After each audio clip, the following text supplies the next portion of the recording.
So tomorrow, after 93 days of waiting, Modern Warfare 2 and Warzone 2 will finally be getting updated with the launch of Season 2. There are going to be many notable changes, and we will cover all of them here. The biggest change will be the addition of Ashika Island. Resurgence gets a new front, a compact Japanese-themed map called Ashika Island, which is roughly 30% larger than all the previous small maps we've seen. However, we don't know yet if this means 30% larger than Rebirth Island or 30% larger than Fortune's Keep. Ashika Island is made for all squad sizes: solos, duos, trios, and quads. It will be updated through playlist updates regularly throughout the season.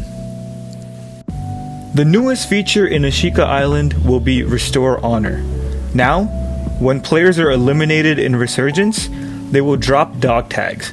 When either they or their teammates pick up these dog tags, there will be a single UAV ping, which will mark nearby enemies and supply boxes. The newest contract coming to Ashika Island is called Search and Seizure. In addition to the current contracts in Warzone 2, Ashika Island will feature this new contract. Once picked up, a location will be shown on the tactical map.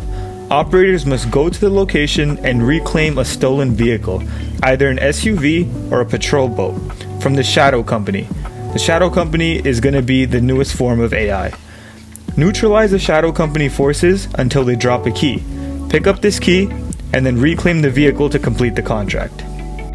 In addition to the new features and new contract, there's going to be a new public event, and it is called Data Heist. Intel is power, especially during a data heist. A new exclusive public event on Ashika Island. During the second circle collapse, 3 uplink stations will come online around the map, allowing players to download critical intel from them. In exchange for valuable in-match rewards, squads can hack into and stand near the uplink station to gain this intel, but they will face resistance from Shadow Company combatants guarding these precious machines. Download progress can be sped up by eliminating these combatants, while other operators can halt progress through contesting the area directly using a DDoS field upgrade. Successfully completing a download rewards CP, cash, and a random piece of tactical equipment. Squads that visit 2 or 3 uplink stations and successfully download their intel will receive increased rewards, such as random kill streaks or even advanced UAV. Additionally, Ashika Island will debut redeploy drones. These are the high-tech successors to the redeploy balloons we first saw in Caldera, and are the ultimate high-risk, high-reward way to reposition around Ashika Island.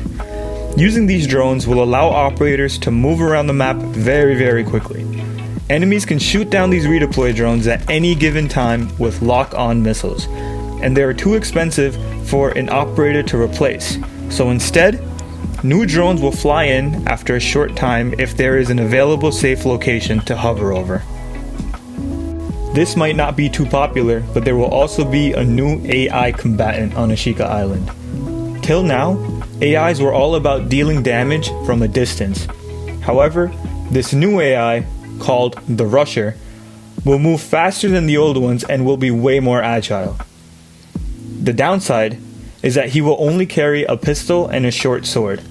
Rushers are meant to be downed just as quickly as they sprint, especially in indoor spaces where they are most effective. Just like previous smaller sized Warzone maps, Ashika Island has its own set of secrets for operators to uncover. Use all of your senses and be curious during Resurgence matches, and you may just stumble upon some legendary supply boxes or other items that can help you towards victory. Now, let's talk about DMZ's expansion into Ashika Island. Season 2 will see DMZ experience its first reset, allowing all operators to start with a clean slate while keeping all permanent content they earned in Season 1, along with their insured weapon slots.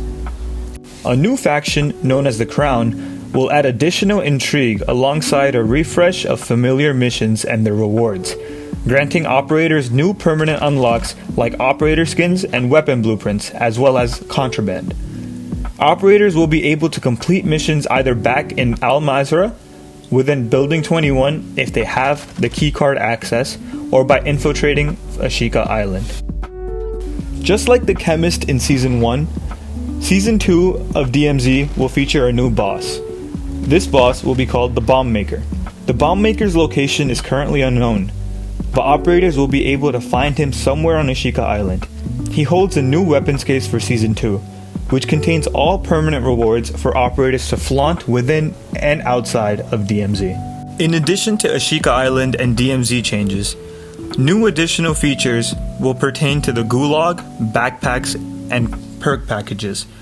Gulags will be changed from the current 2v2 format to the old 1v1 format, and there will be changes to armor plate vests and backpacks in Battle Royale.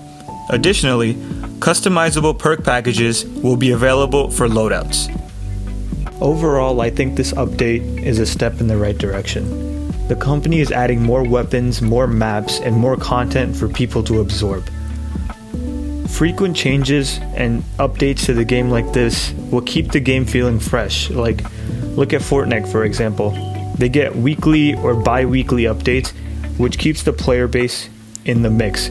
If we go another 90 days without updating the game, it will get kind of repetitive and boring. We haven't gotten much information about weapon balancing yet, but weapon balancing also needed to happen. Weapons like the Fennec and the RPK have been overpowered for way too long now, and I think a much more balanced weapon system is needed for the game to be more playable. But yeah, besides that, this is a step in the right direction, and I'm excited to see where this takes us. We will be live all week grinding Ashika Island on Twitch. Make sure you check that out. Make sure you guys join the Discord. Thank you guys for hanging out with me, and I hope you guys have an amazing time in Season 2. Peace and love, gentlemen.